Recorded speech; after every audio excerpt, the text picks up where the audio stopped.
Spartans, Gophers. Yes, nationally might not sound like the sexiest matchup, but this could be a very important make or break game for Michigan State if they want to make a bowl game. Let's go.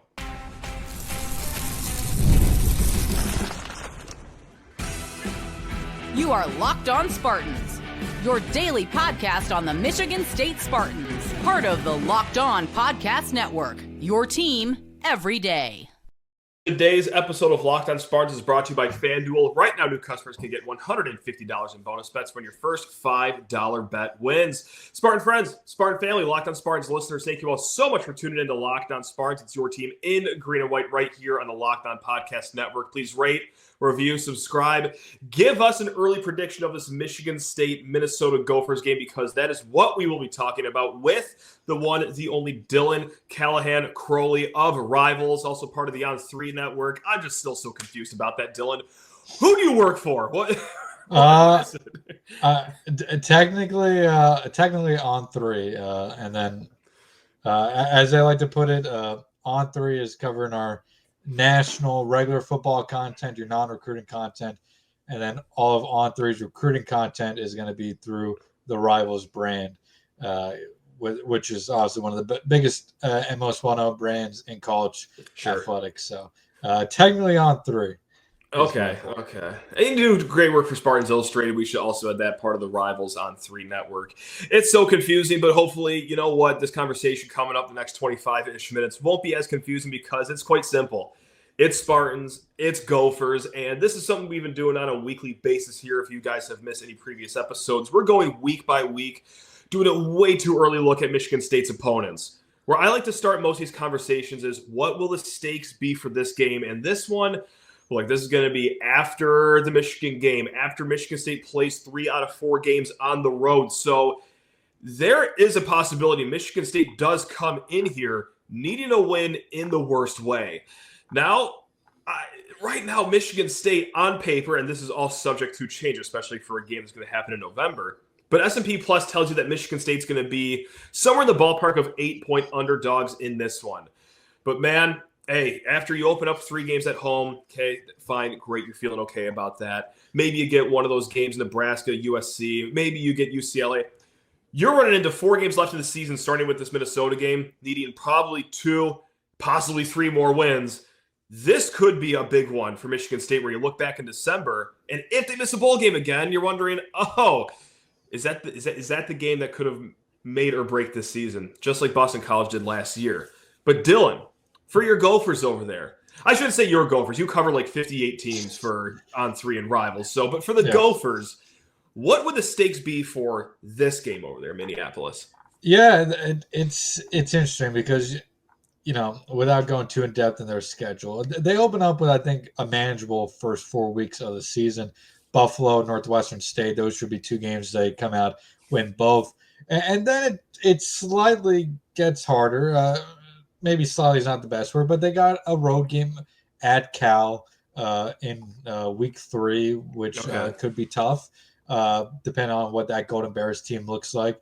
And then they get Rutgers in what would be week 5, their 4th game of the season, before facing Ohio State in the beginning of October. So you go from, you know, I don't want to say Buffalo's a cupcake because they are a quality group of 5 team, but you get 2 what should be comfortable wins, 2 games you should probably win, but maybe tougher in Cal and Rutgers, and then you go right into Ohio State, which, you know, not going to be maybe – I don't even say maybe not as good as last year, not going to be the same team as last year, but still going to be one of the best in the Big Ten and the country, should make the College Football playoffs. And then the rest of October, you're looking at Purdue, Nebraska, Iowa.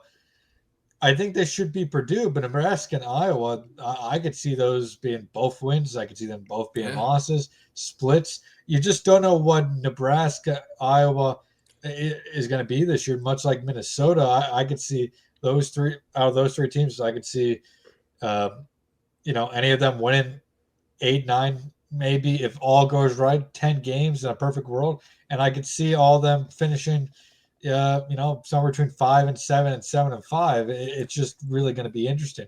So where is Minnesota going to be sitting on November 1st is just a major, you know, question mark even for me, because I could see them. I could see a world where if everything goes right, they have one loss going into November. Most likely, they're probably sitting. What is that? 3, 4, 5. Bad with the mental math here. 8 games. I could see them probably being 5-3 Okay. going into that November game. Realistically, it could definitely mean quite a bit for Minnesota, depending on how those first 8 games go.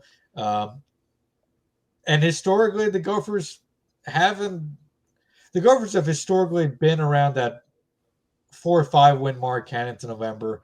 The last few years, needing 1 or 2 wins in November to get over the hump. So I could see that being a game where they're looking for bowl eligibility going into that November 1st game. But very similar to a couple years ago, I believe too. They were 5-3, I believe, entering November, needed 1 win, and then lost 3 straight to lose the season, and still were able to get bowl eligible. But with Oregon, Northwestern, Wisconsin, the rest of the way, that it could end up being quite a crucial game for Minnesota. I know I went over a lot there, and probably a little. Oh, that's fine. But it is really hard to say what this could mean for the Gophers. I could see them having to make a November push for bowl eligibility. I could see them already being bowl eligible. Because right before this conversation, I was reading this Tom Fornelli piece on CBS Sports, and he did best case for each team in the Big Ten, worst case for each team, and he said Minnesota 10-2 as their best case scenario. And you said as much right there that they could be walking into this game with just 1 loss, and that might sound crazy that Minnesota 10-2 at the end of the year, possibly stealing a college football playoff berth. And while that's not my prediction, there is a very realistic world where that does happen because, look, are they perennial 7-5 seemingly every single year? Yes, sure. But also, my God, like there's a lot that returns on Minnesota, specifically on the defensive side of the ball this year. So what is going to be the calling card for Minnesota? What is going to make this team so dangerous? Is it all on the defensive side, or is there even anything on the offensive side that actually puts a glimmer in Gopher fans' eyes? Yeah, no, the defense did. I think they lost, off the top of my head, I believe 5 stars from last year, but it's still going to be one of the best defenses in the country. I think what could be their calling card this year is actually on the offensive side of the ball. I do expect the defense to be one of the top, maybe not top 10 like it was this past year, but top 15, top 20 defenses in the country. I think it could be that. But offensively, I think it all starts with the running back duo of Darius Taylor and Marshall transfer A.J. Turner. Darius Taylor, I don't think he needs any introduction. He's one of the best running backs in college football when healthy.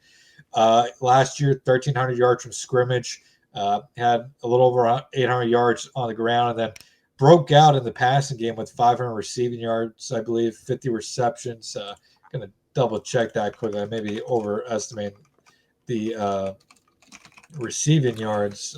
He was top 50 in the conference, and I know that's like a wide range, but he ranked higher than any Michigan State receiver. It was 54 receptions, 350 receiving yards, which I mean for a running back like him, you'll absolutely take. But 259 touches last year, with 1,300 yards, averaged 5 yards a touch, 12 touchdowns. He's a dynamic back. But then you add A.J. Turner, who I think is one of the best kept secrets in college football. What he did at Marshall last year was outstanding. Just 104 carries, over 800 yards, 8.3 yards per attempt, 6 touchdowns. And I believe he had 11 attempts last year of 15-plus yards, which was amongst the best in the country. 50% of his over 50% of his total yards, I believe, came on those 11 attempts, which was amongst the highest in the country as well.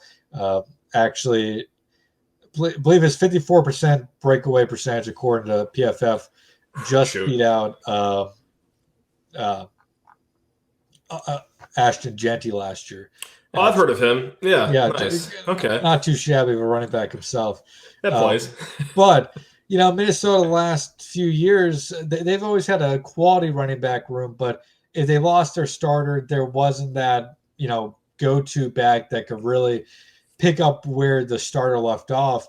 And while I don't think Turner is necessarily Darius Taylor levels, I think he's very much capable of taking that baton if needed from Darius Taylor and still being an explosive running back who is going to be able to be productive in this Minnesota offense, which with a first-year starting quarterback, just a redshirt freshman in Drake Lindsey, I expect this offense to go back to being a little bit more run-heavy than it maybe was in 2025 with Max Brosmer at quarterback when it was much more of a 50-50 offense.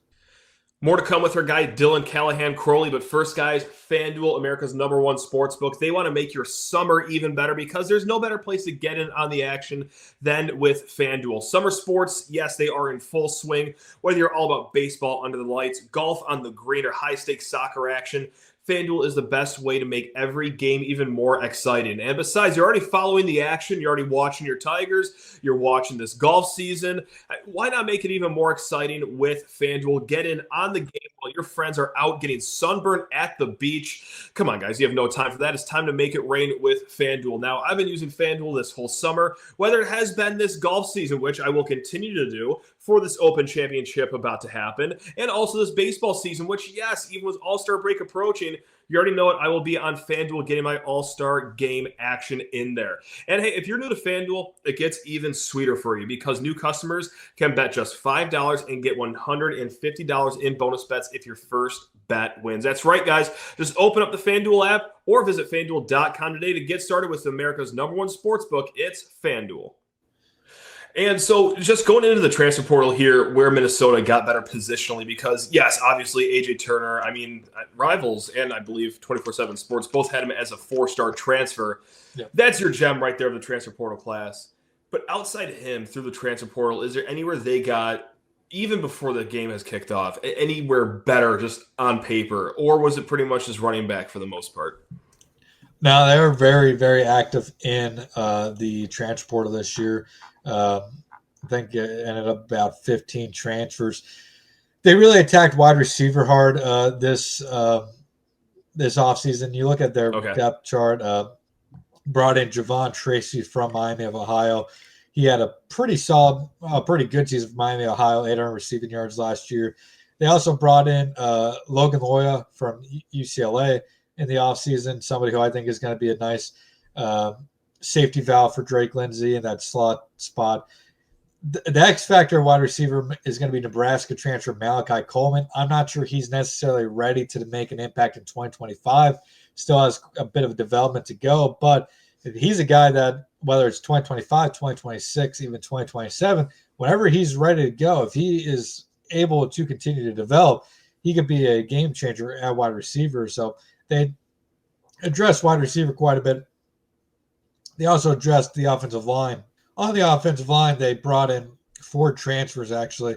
Last year's offensive line, for starters, it wasn't a bad offensive line, but it definitely left quite a bit to be desired, especially on the ground. I believe the Gophers averaged just over 100 yards per game on the ground last year, which, when considered they have Darius Taylor, is definitely eye-opening. They lost a handful of starters off the offensive line. So they went out, got Khalid Tafe from Washington, a sophomore tackle. They went to UCF, grabbed guard/tackle Marcellus Marshall. They went to Kentucky, grabbed Dylan Ray, who's also a guard/tackle.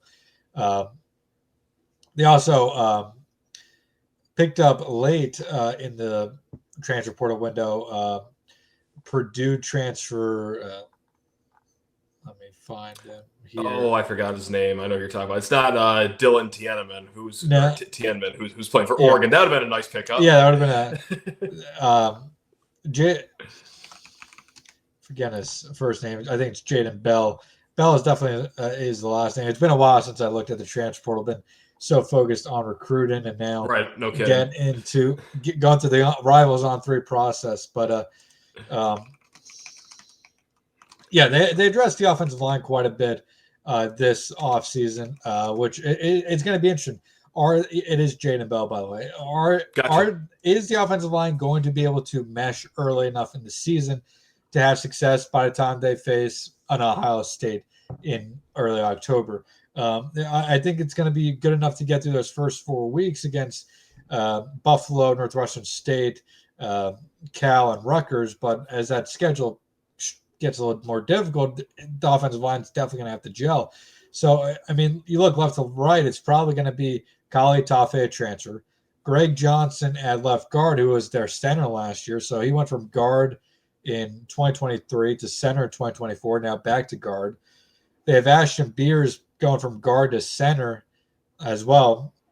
And then you got Marcellus Marshall and Dylan Ray on the right side. So you got 3 transfers and 2 guys switching positions. That's Okay. a lot of moving pieces for one offseason. How is it all going to work out early in the season? Are they going to be meshing by October? That's something I'm going to be watching. But then they also addressed defense quite a bit in terms of depth on the defensive line, bringing back 3 of their 4 starters from last year on the defensive line, but the depth was definitely a weakness heading into the offseason, so they addressed that.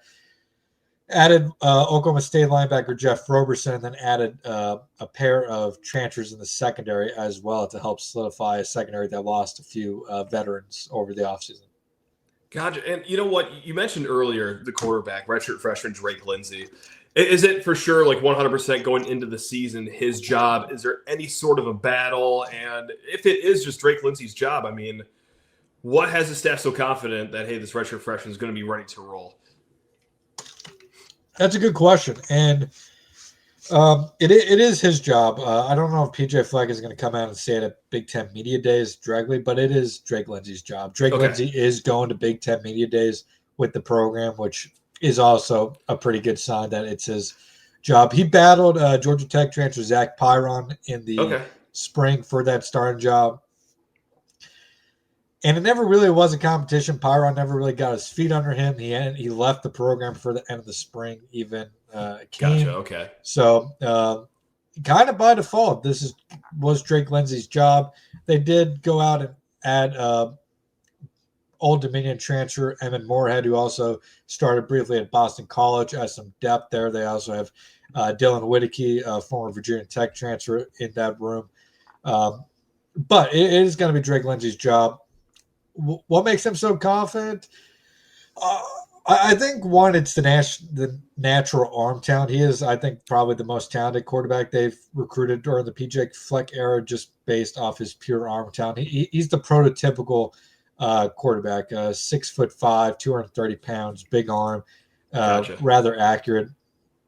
Put up monster numbers in Arkansas at the highest level in Arkansas. I know Arkansas isn't, the epitome of high school football, but still a pretty good high school football state. Yeah. So he did well in high school. And then last year he was, as PJ Fleck said, attached to the hip of quarterback Max Brosmer, and was always learning under Brosmer, and not just, on the field, but his leadership, his mannerisms, the little small things that tend to pay off over the course of not just a season, but a collegiate career.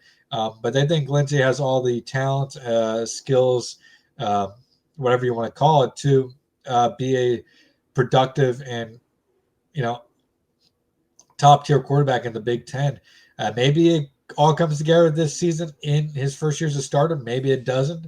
But they're, I think, definitely confident that sooner than later he's going to be amongst the best in the, if not the Big Ten, or not just the Big Ten, but also the country. And just to bring this conversation full circle, at least with the Minnesota versus Michigan State side of things, S&P Plus right now, and this is a number that's going to change, guys, but right now, the Gophers on paper are favored by about 8 points here. You hear that, Dylan. Are you a little surprised, or are you thinking, no, that's actually, consider where both programs are, considering who Minnesota returns on defense, they have a more established identity, this and that. Does that actually seem like a fair spread? What say you? Where would you be putting your hard-earned money on if you had to pick a side? Well, I'm always one who I'm a believer in the home field gets 3 points. So to me, this is okay. It's 8 point spread, probably more like 5, which is probably a little closer to what I would expect. I would say 8 points is definitely a little, strong here in favor of Minnesota. I think I would probably put them. This is probably on a neutral field, depending on if Drake Lindsey, comes out and lights the world on fire, all bets are off. But Yeah. I think, if he has a Dylan Raiola type season, I think if you're Minnesota, you're probably pretty happy with that, right? So Certainly. if he has a Dylan Raiola season, I think these teams are probably on a neutral field, probably pretty similar, especially, we don't know where's on the other side of the ball or other side of the field, where's Aiden going to be in his development for Michigan State? Is he going to be a lot of what we saw last year, or is he going to take that next step to being the quarterback that a lot of people have thought he could be since, coming out of high school a couple of years ago? So I would say Minnesota, in my mind, is probably a field goal favorite between these two, just because I think they are pretty similar. I think this team is going to take a step forward, or Michigan State is going to take a step forward in year 2 under Jonathan Smith. There is quite a bit of moving pieces, which is always tough. And I'll be interested to see how quickly we talked about how Minnesota will mesh on the offensive line. Michigan State has a little bit more pieces throughout that offense that are going to have to mesh. But we're talking about this game on November 1st. Right. If an offense isn't meshing by November 1st, it's probably not going to be a good sign anyway. If they're got meshing, some problems. Yeah, if they're meshing, then this is going to be, I think, a pretty close game, a coin flip game. So I definitely think 8 points is pretty high. Right. And now. it's for me, I think it's high too, and not because I don't believe in Minnesota. I think they are going to be a good team, and it's not because I'm just so convinced that Michigan State's going to be this great team. But the thing I'm most convinced about in this game, it seems like anytime Michigan State and Iowa meet up, where it's just a race to 20 points, whoever can get there the fastest. And if it's going to be that low scoring of a game, I like a team covering, but I'm not going to keep going on and on about it because, again, this is going to be a spread that will change by the time this game kicks off. We will have many different answers about these teams, but right now, so zoomed out months ahead of this game, we're looking at a rock fight here for this game, which I'm excited for. Some good old-fashioned Michigan State versus a Big Ten West opponent. Oh, it's going to be cinema, Dylan. Cannot wait. And I think, honestly, looking at this game, it may come down to who has – the better game between Darius Taylor and Nick Marsh. Very well, yeah. Taylor. These are two guys that can take over games in a flash. Sorry if you hear the little one waking up from his nap in the background, but they've got some thoughts. That's okay. We all got thoughts about this. He always has some thoughts. But I mean, Minnesota lost a couple pieces in the secondary. Like I said, they do return Coy Parrish, one of the best safeties in the country. We didn't talk about him yet. And Kerry Brown's another great safety in that secondary. But quarterback is a little bit of a question mark for Minnesota this year. I think that it's going to be against, better wide receivers. They're going to have some tough times. It's not going to be a shutdown secondary like it was at times last year. So I would not be shocked if Nick Marsh found a way to get loose in this type of game, because I think I'm a big Darius Taylor fan, but I think you could very easily argue that Nick Marsh is out of the players on both sides, offensive players on both sides, the best NFL prospect on the field between these two teams. So I think it very well could come down to who has the bigger game between Darius Taylor and Nick Marsh.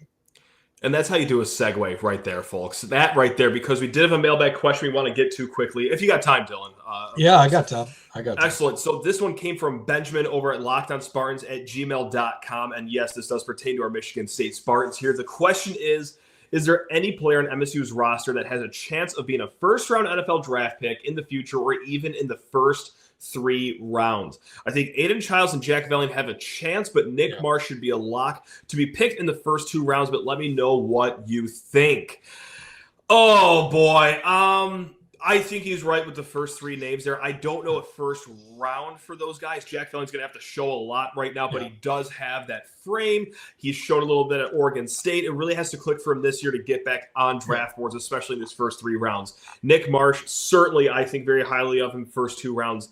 Aiden Childs can be anywhere from a first-round talent to a guy that's just getting invited to tryouts for mini camps in the future. His floor and ceiling are so far apart, it might as well be the Empire State Building. But outside of him, Dylan, I want to be very clear right now. I don't think that these guys will be drafted, but I think there's definitely a possibility to sneak into the third day here. Guys like Matt Golden, who I think is a great transfer from Wake Forest, interior offensive lineman. But it's the weird thing with well, okay, he's a good transfer. We're happy to have him. But if he was so good, he just would have gone to the NFL draft last year. So I think he could be a plus college player, maybe not all the way to a guy that gets drafted. Stanton Ramel, look, former four-star, left tackle, going to have a just world of experience here, starting his career as a redshirt freshman starter. He could very well be a guy that maybe not even day 3, but a day 2 pick one day. Connor Moore on Montana State. Outside of him, anyone on the defense? Maybe Malik Spencer. Perhaps it clicks for Alex Van Sumeren, and he does overcome everything he had injury-wise. Jordan Hall, I think, has to get a little faster, perhaps, but maybe the defense is where I start to have issues with. Is there any name that I missed, or what do you think, Dylan? Yeah, no, it's tough, and that kind of tells you what if you're just not a Michigan State fan, just listen to this. That kind of tells you what you need to know about this Michigan State team, right? The offense has plenty of potential, but the defense is a little bit of a question mark. There's definitely pieces on that defense that have the potential to develop into NFL caliber players, but will they is the question. A player that I'm partial to, somebody that I think could eventually develop into an NFL player is just being a Pennsylvania guy. I've seen him quite a bit in high school, and is Samaj Bridgman. I know he played a bit last season, didn't play any in 2023 at Michigan, but he has good size, and he was always a good athlete in high school. Maybe it hasn't translated just yet to the collegiate game, but I think there's upside there. It is tough to look at this defense and kind of find a guy that I've right now can sit here and say I feel good about. I know. Ending up there. I think there's definitely a couple pieces, but will they put it together? And you look at some of the veteran guys, and unless it was for NIL reasons, which we've seen around college football, teams bring, and that is something to consider here too. Is guys come back because maybe the NIL is just better than what they would have gotten as a 6th, 7th round draft pick or a UDFA. But when you look at some of the older guys who are returning for a 4th season or 5th season, makes you wonder what their NFL draft grade was a year ago. Brady Pretzloff has a lot of potential long term as well. But in terms of this upcoming draft, it is really hard to pinpoint one guy that I feel super good about. I like the question. Yeah, it does paint a pretty good picture of right now where Michigan State's at because, it's not a perfect science where, if you have NFL players, you become this great team, but you need top-end talent, kind of dotted all over your roster and depth chart. So, look, hopefully it's headed in the right direction for Michigan State. But right now, I'm sorry to answer a question with so many questions of my own. That's kind of where we're at right now. But Dylan Callaghan-Croley, thank you so much. Guys, go read his work over there at On3. Does outstanding work, not just for Minnesota, also a little bit of Michigan State too. So he plays both sides of the field over here. And guys, we will be back this week because, it's Locked On Spartans. We talk everything Michigan State right here in the Locked On Podcast Network. Until next time, take care of yourselves. Love you all. Go Green.